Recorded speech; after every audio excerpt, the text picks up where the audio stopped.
नमस्कार. Know everything या आमच्या यूट्यूब चॅनलमध्ये तुमचे मनापासून खूप खूप स्वागत आहे. आजचा आपला विषय आहे चेहऱ्यावरील काळे डाग कायमचे नाहीसे करणे. चेहऱ्यावरील जे खड्डे पडलेले आहेत ते भरून येण्यास नक्कीच हा उपाय तुम्हाला अत्यंत फायद्याचा ठरणार आहे. त्यासाठी आपल्याला कोणकोणते साहित्य लागते त्याची आपण सुरुवातीला ओळख करून घेऊया.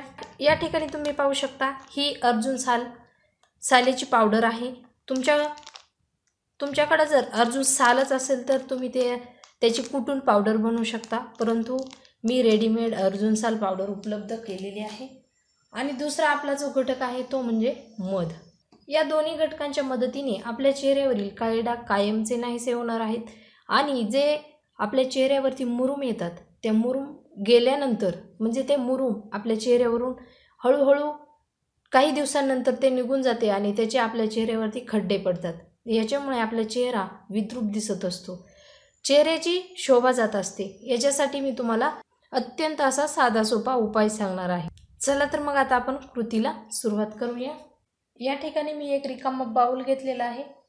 त्याच्यामध्ये आपण 1 चमचा अर्जुन सालेची पावडर घेतलेली आहे आणि थोड्याशा प्रमाणामध्ये आपण त्याच्यामध्ये 1 चमचा अर्जुन सालची पावडर घेतलेली आहे आणि थोड्या प्रमाणामध्ये आपण मध त्याच्यामध्ये ॲड करायचं आहे. आणि हे दोन्ही जे मिश्रण आहे ते व्यवस्थित असं मिक्स करून घ्यायचं आहे, त्याचा लेप बनवून घ्यायचा आहे.